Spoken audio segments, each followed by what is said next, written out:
Om Ajnanatimidandasya Jnananjana Shalakaya Chakshurunmilitam Dhena Tasmai Shri Gurave Namah.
Hi, welcome. Welcome back. Great to be here with you tonight. And thanks for joining us live on Facebook and on the Zoom conference. We really get together here on a regular basis to discuss Krishna Katha because the Srimad Bhagavatam says that by doing so, one fortifies one's consciousness. And this is very important. So before I start tonight, I offer my respectful obeisances to my spiritual master, His Divine Grace, A.C. Bhaktivedanta Swami Prabhupada, and to all of you, because you are Vaishnavas and therefore are the most worshipable in the three worlds. Thanks for joining us. Great to be with you. Yeah, so we do have Surat also on the Zoom call. Oh, thanks for joining us, Surat. Great to have you there. So in the Bhagavad Gita, Krishna says, Evam buddhi param buddhva samstab yatmanam jai shatram mahabaho kama rupam durasadam. You'll find this in the very last verse of the third chapter of the Bhagavad Gita. And in that instruction, Krishna says that one should fortify one's buddhi or intelligence so that one can then overcome one's lower nature. As we come into this world, we're challenged by our senses, which are pre-programmed to be attracted to various objects in this world. Krishna gives us instruction that helps us to be self-directing. And in order to be self-directing, we actually have to develop our spiritual intelligence. This comes from reading Bhagavad Gita. Krishna's words in the Bhagavad Gita are non-different from the words that he spoke to Arjuna on the battlefield of Kurukshetra. So you get this transcendental experience when you read from Bhagavad Gita. And there, in the verse I've just quoted, he says that develop your deliberate spiritual intelligence so that you can move through the world without simply being pulled in various directions by the senses. So one of the reasons we get together like this is to discuss spiritual topics. And when we hear good questions and we discuss the answers, this also gives us determination. So in the Sri Chaitanya Charitamrita, one of the most important writings on Vaishnavism and the practice of devotional service, Bhakti Yoga, the author, Krishnadas Kaviraj, says, Siddhanta Bolya Chita Nakara Alash Iha Hoite Krishna Lage Sudrid Manash.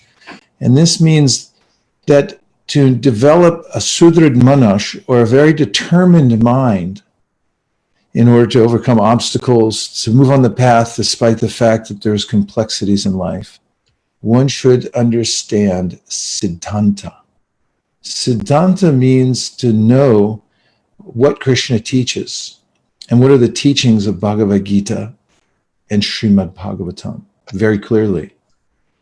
Siddhanta means to come to a conclusion. And by that conclusion, one develops one's goals in life. And when one has a clear goal in life, then one moves forward steadfastly without being discouraged by various events that will inevitably come into one's life and may seem like detriments. So, Siddhanta Balechitana Akara Alash, and the word Alash means don't be lazy. Of course, there are a lot of complexities in this age, and the Srimad Bhagavatam says people are lazy in this age. Manda sumanda, matayo. That people tend to be a little bit lazy on the spiritual side, but none of you are. That's why you've joined us tonight or are listening to this broadcast. So I'm going to look at some of the questions that some of you have sent in and are sending in right now. So don't mind as I put my spectacles on here and take a closer look at what you're writing. And here's one from Facebook. And this is from Shikhar Verma. He writes, can lack of discipline in one's personal life become a hindrance in one's practice of bhakti yoga? So this is a very important question. Can lack of discipline in one's personal life become a hindrance in one's devotional practice? Well, first of all, let's look to the Bhagavad Gita. Krishna says in the 6th chapter of the Gita, Yukta haraviharasya, yukta cheshtasya karmasu, yukta swapna vibodasya, yoga bhavati dukkha. If you want to be free from the kind of distresses and pain that actually distract you from practicing devotional service, he says, develop good habits. It is important to have good habits. And it will affect you if you develop bad habits in your life. Another truism, and that is we develop, as we develop disciplines, they will affect all the different aspects of our life. And when we let ourselves go in one part of our life, we'll also tend to let ourselves go in other parts as well. Therefore, living a life where one is consciously developing good habits by being aware of what one's doing and how one's doing it is very important for developing a base upon which to practice one's devotional service. So the verse I just quoted, Yukta haraviharasya, Yukta chestasya karmasu, Yukta swapna vibodasya, Krishna is saying that don't eat too much, and also don't eat too little. Don't sleep too much and don't sleep too little. Don't recreate too much and don't recreate too little. So this means balance. Find balanced habits in your life. And he goes on in this question, asking,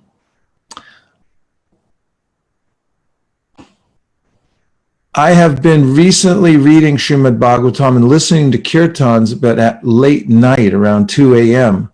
due to the type of routine I have set up for myself. Don't do that. Don't stay up late.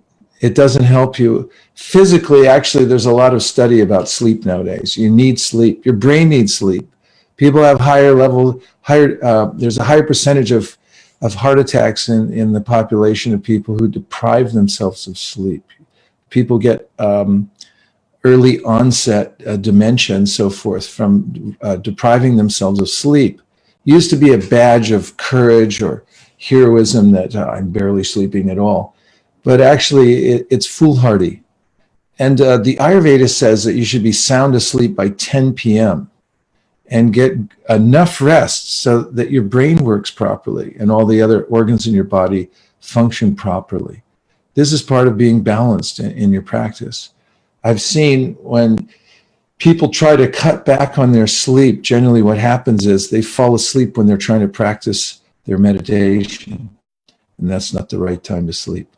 So develop better habits. One of the easiest ways to do that is to make a goal to go to bed by a certain time and then organize your life around that principle. When you go to bed earlier, you'll naturally be refreshed when you wake up early, and then do your practice earlier in the morning when you wake up, and then you'll do much better. So please try that, and don't stay up till 2.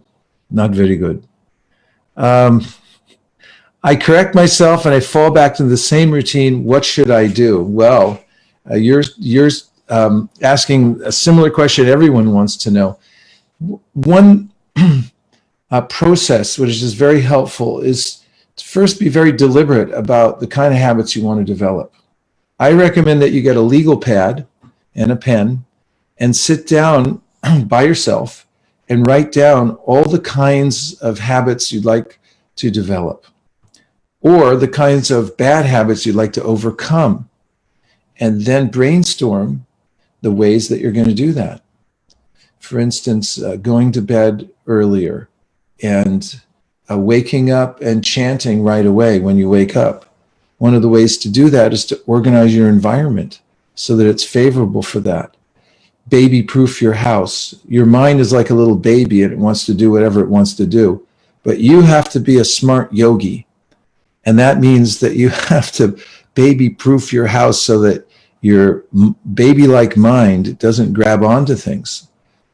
Keep your environment simple and focused on the tasks at hand. And when you do that, when you wake up to a clean, neat, tidy environment where you've placed before you all the kinds of items that you need for your practice in the morning, then you'll be inspired to do that. Also, get good association. It's really hard to go it alone. So connect with people that are also regulated or trying to regulate, and work with them. When you have associates who are doing the same kind of practice, it'll really help you. Also, try to get small victories. Because every time you reinforce a good habit in devotional service, first of all, Krishna will reciprocate with you in your heart. He'll actually inspire you, and you'll feel some integrity in your heart, and you'll start getting attached to the idea of doing the right thing because it feels better than doing the wrong thing. When you do the wrong thing, you just feel guilty all the time. And when you do the right thing, even if it's a small right thing, you make a good choice, which is sometimes very difficult to do. But if you fortify yourself by hearing Bhagavad Gita and having good association, there's a possibility that you'll have the strength to do that. And one tiny discipline after another, develop them and develop that muscle. And when you do that, you get what's called yoga balena. Krishna talks about this in the Bhagavad Gita 8th chapter. Prayana kale marasachalena bhaktya yukto yoga balena chaiva bruvor madhye pranamavesha samyak satam param purusham upaiti divyam. This verse really relates to the Ashtanga yoga process. And Krishna says, prayana kali manasachalena, the yogi has to be able to control his or her mind at the time of death. That's no easy task. And he or she can do so by practicing yoga during one's life, being serious about it. And when you do that, you develop what's called yoga balena. Bala means strength. And the strength of yoga will help you in the most distressful times. Of course, the most distressful time of all will be when we leave these bodies. So you have to be ready for that. Don't waste time and try to catch up later. Everyone knows from taking exams that that doesn't work. So get ready now. And when you have that yoga balena, then you'll be able to self-direct. And you get that by practice.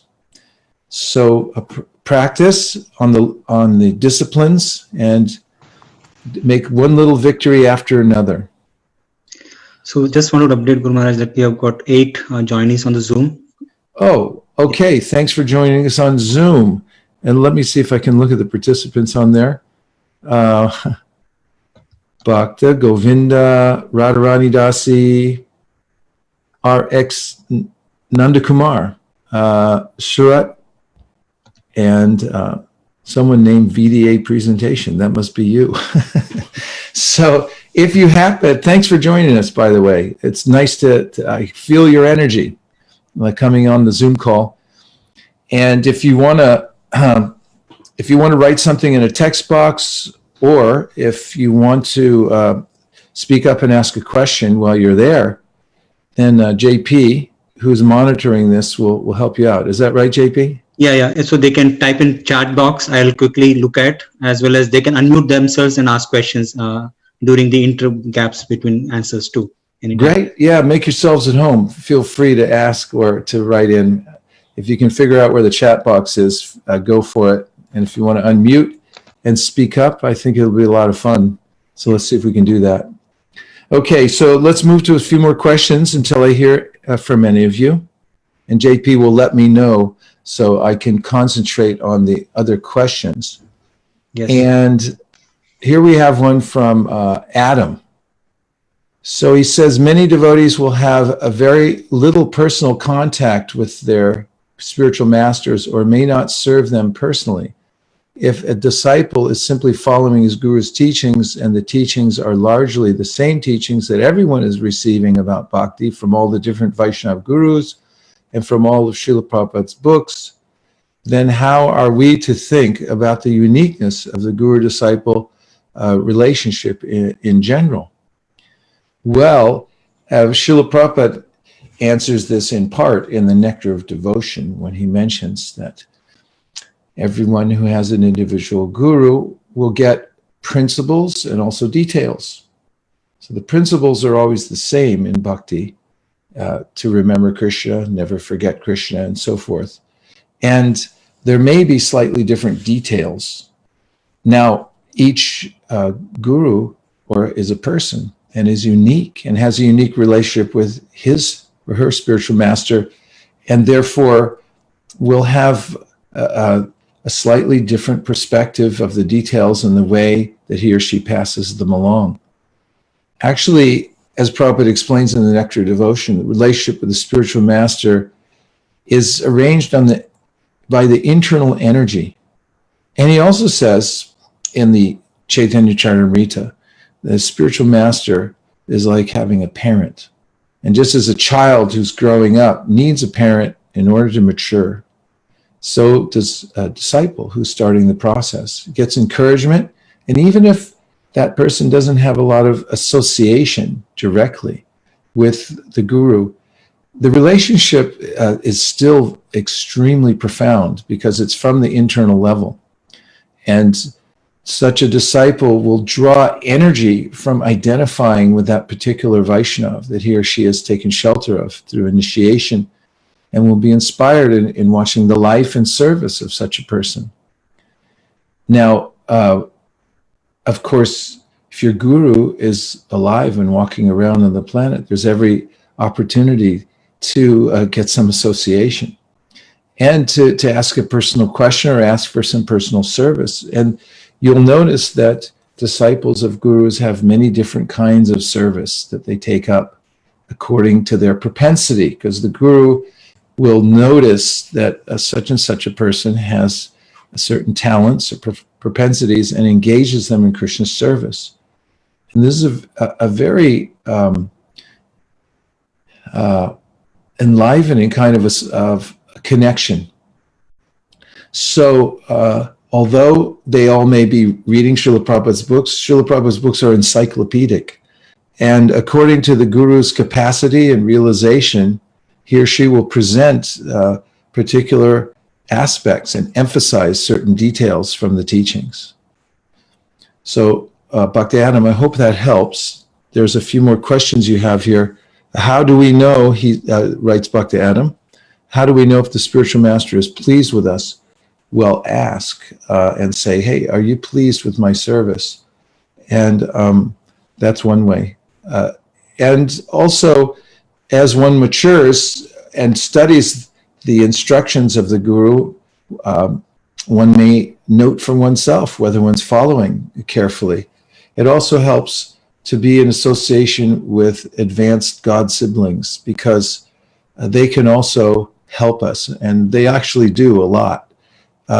They tend to take liberties or the trouble to give special instruction as they've learned from their guru. And also, they oftentimes feel free to even chastise you if you're really lucky. So take advantage of those kinds of association, and you can learn a lot about how to please your guru. So what else, JP? Is there anything else from coming in live from Facebook or from? Yeah, there are one from Zoom and two from Facebook, which I've added on the top of the list. Okay. Do you want to present them to me? Sure, you can just scroll up the sheet. Oh, you put it up here already? Yeah, they're all there on the sheet. Okay. So, Gina, I just saw you. I saw you yesterday. Good to see you again here. Thanks for joining in. She's on Facebook. Okay, so Gina writes, I've been studying the Gita a few years and just started the first canto, but is there another book that would be good for me to study at this stage?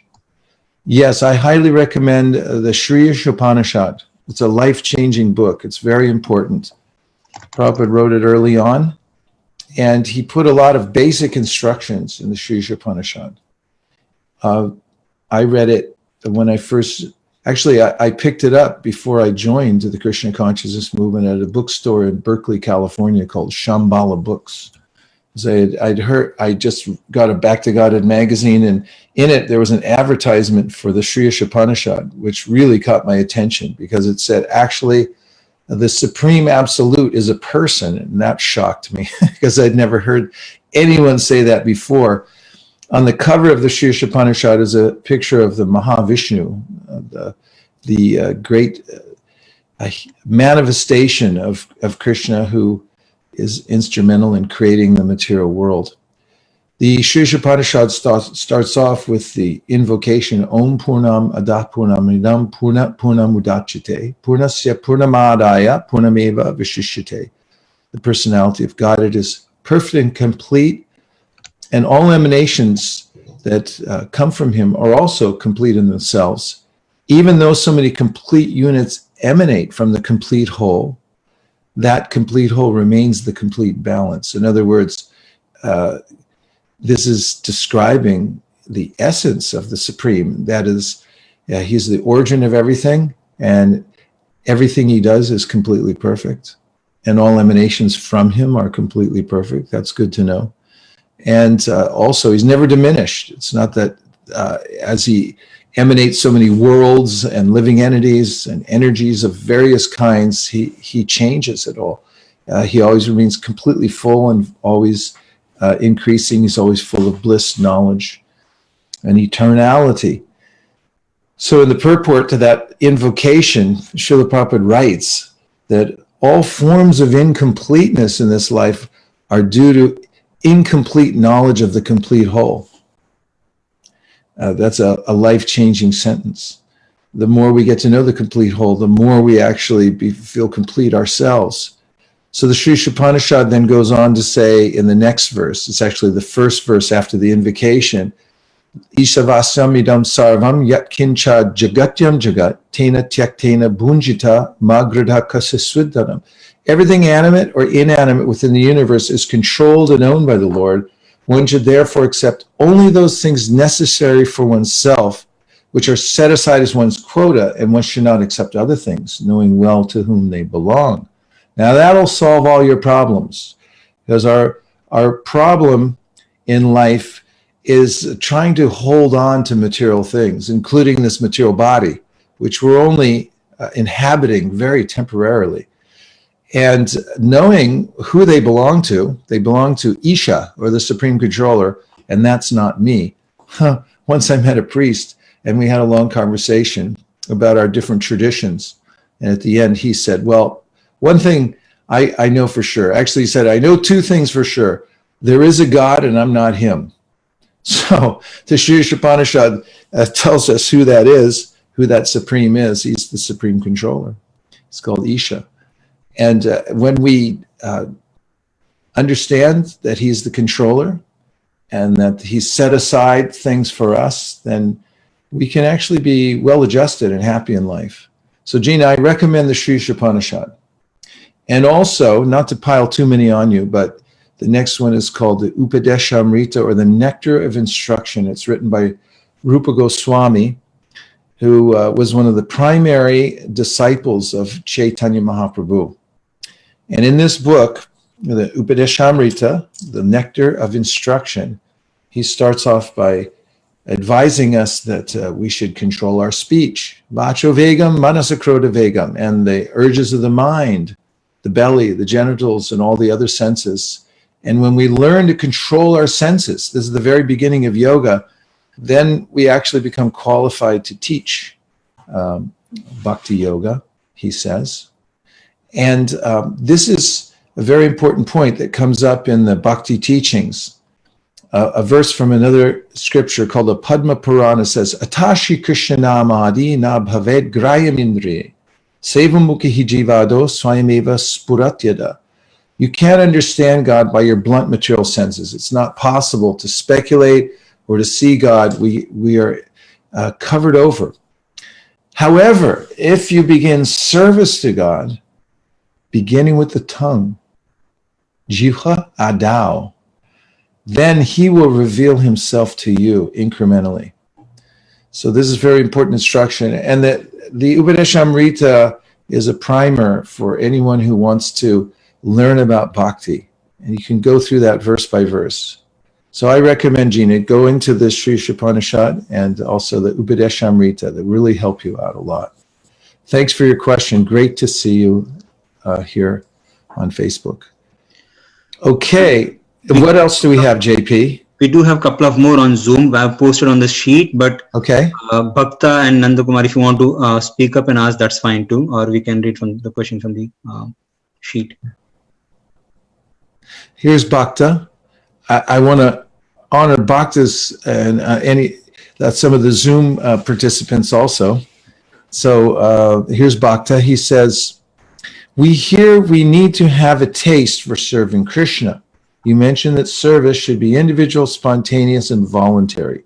When we lack those feelings and we are trying to build them up, what are the best ways to do that apart from chanting 16 rounds daily? Wow, what a great question. It sounds like you're well on your way to advancing to the highest levels of Krishna consciousness with such a sincere question. So, yes, we do hear often that we need to have a taste for serving Krishna. In fact, in his famous song, Doyal Nitai Chaitanya Bole Nachari Armarman, Bhaktivinoda Thakur comments that if you get a taste for Krishna consciousness, especially chanting Hare Krishna or hearing Krishna Katha, then your life will be successful. And if you miss that, he says, then your life is useless. That's a pretty steep drop off there. So yes, we need to get a taste for serving Krishna. And this point about individual, spontaneous, and voluntary service comes from an instruction that Srila Prabhupada himself gave to a disciple named Karandar, who was a early disciple who helped to push on the Krishna consciousness movement, especially in Los Angeles. He was a manager, young man. Everyone was young at that time. And he showed a special acumen for management. And Prabhupada gave him some advice about managing. And he said, you should create an environment in which the devotees perform devotional services, individual, spontaneous, and voluntary.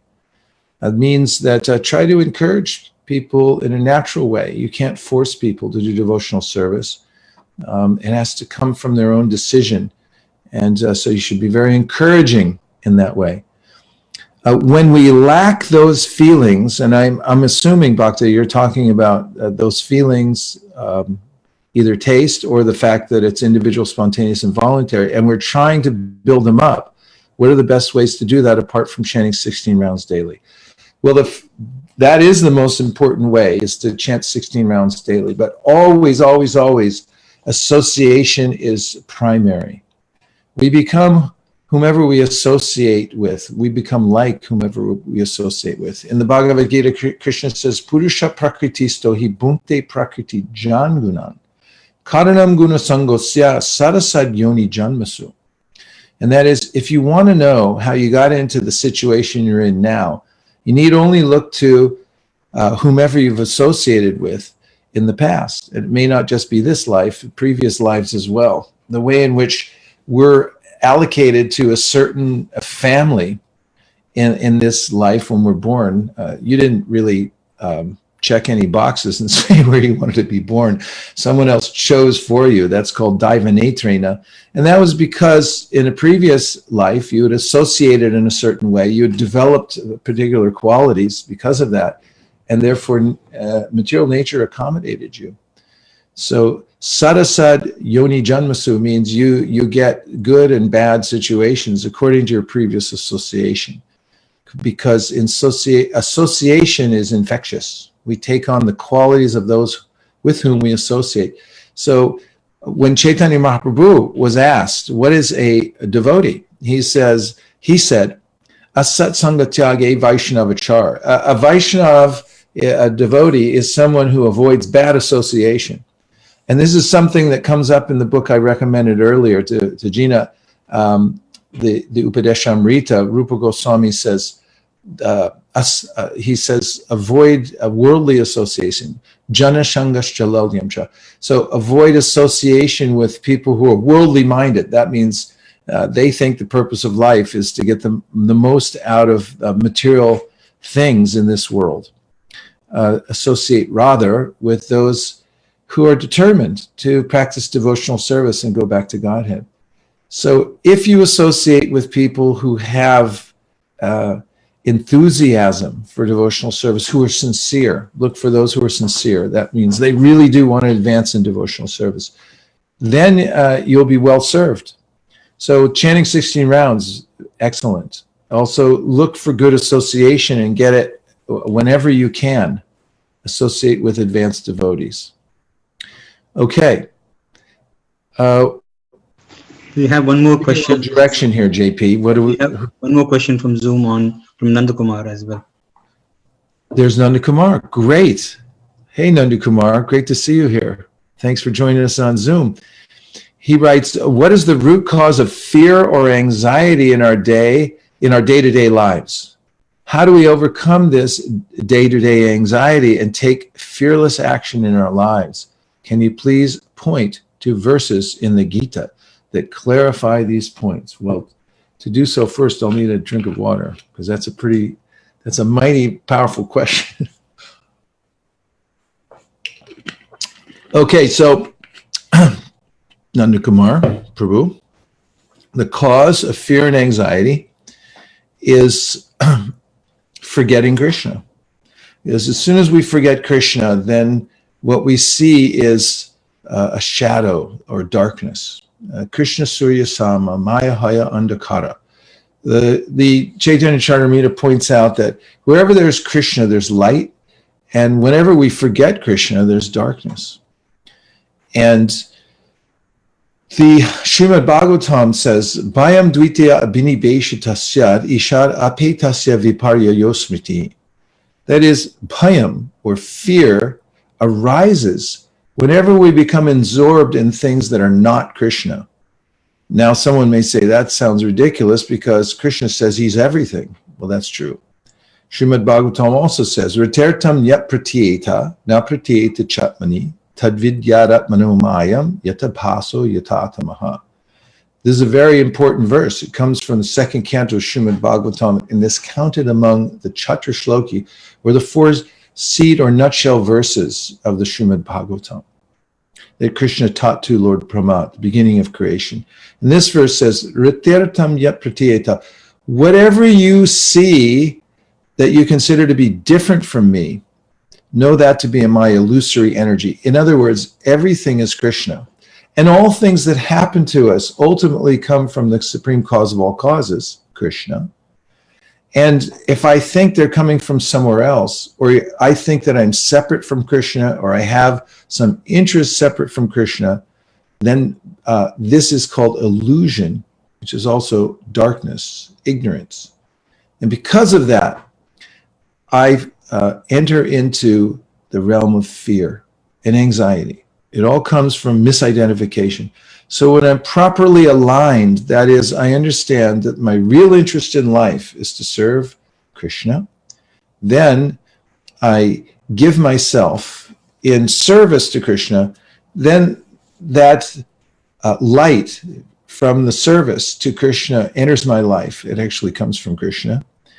And the things that scared me before, they, just as at night you may be walking down the path to your house and step on what you think is a snake, and you might jump, but then you'll notice in the morning when the first light comes up that wasn't a snake at all, it was a hose that you left across the pathway.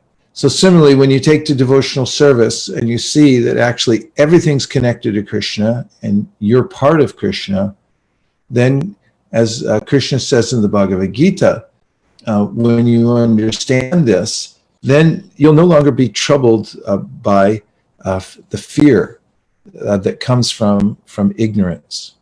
Mamai vamsho jiva loke jiva bhuta sanatana manak shastan indrayani prakriti stani karshati. Krishna says in the Bhagavad Gita, 15th chapter, that Mamai vamsho jiva loke, know that you are part of me.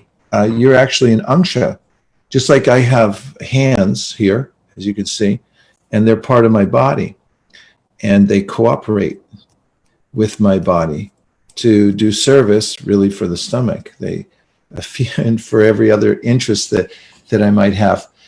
And we similarly are angas, or parts of Krishna. Mamai vamsho jiva loke. So all the living entities in this world, they belong to Krishna. Jiva bhuta sanatana, and they're all eternal, just like Krishna is eternal. Manak shastan indriyani. Krishna says they struggle when they look away from Krishna, or they forget the fact that they're part and parcel of Krishna. They struggle with the mind, and they get an anxiety. Manak shastan indriyani prakriti stani karshati. They grapple with the material nature. So this causes anxiety, it causes fear. And the way to overcome that, nirmana moha jita sanga dosha, dhyatma nitya vinivritti kama, dvanvarva mukta sukhaduka sangjar, gachantya mura param avyayam tat. This is same chapter, 15th chapter of Bhagavad Gita. Krishna says, be nirmana. Nirmana means don't have any false ego.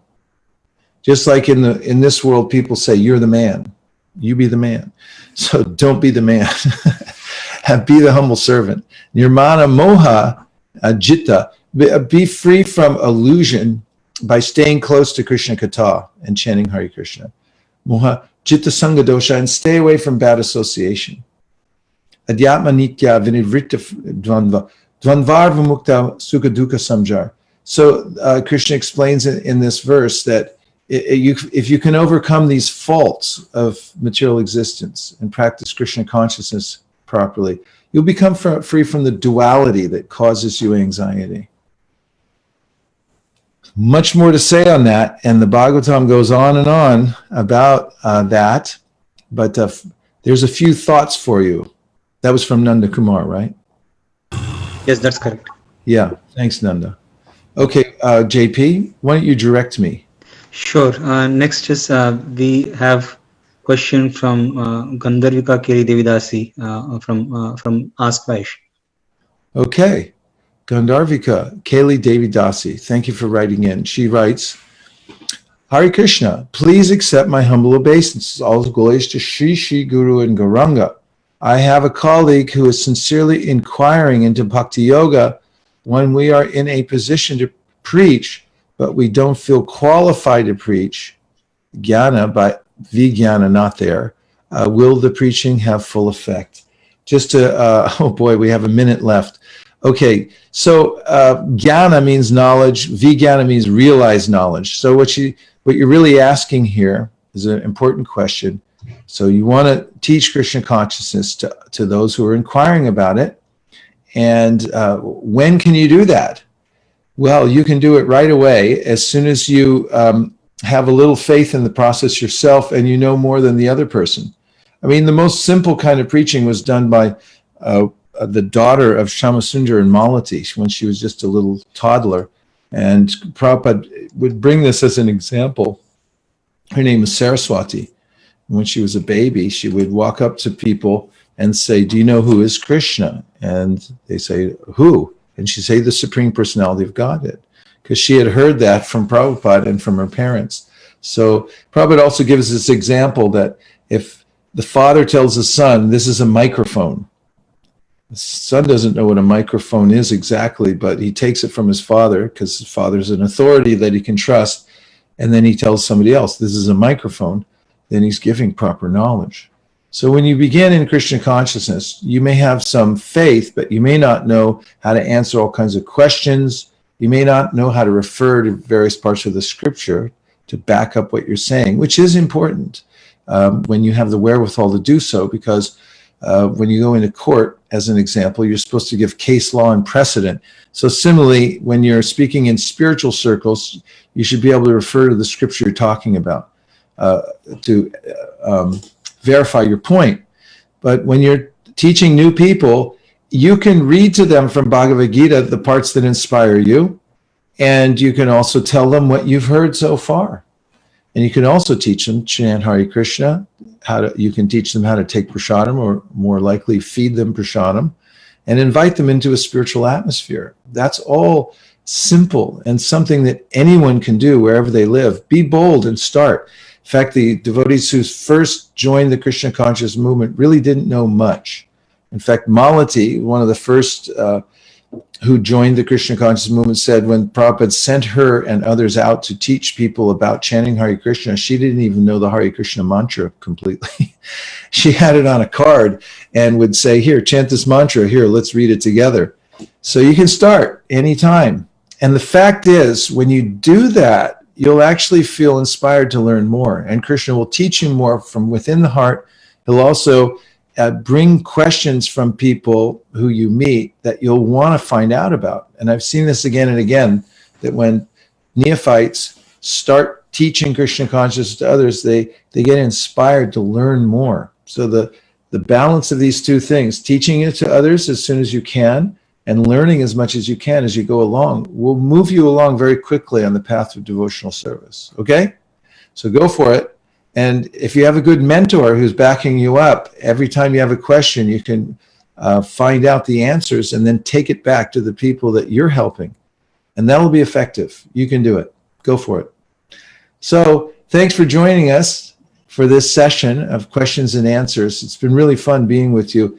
I must say there's an ocean of questions here, and we're going to have to dive into that ocean and keep answering them as much as possible. So I hope you'll join us again soon. Great to see you all on Zoom, Facebook, and Ask Vaish from the internet. Stay in touch and let us know how you're doing and if you have any questions.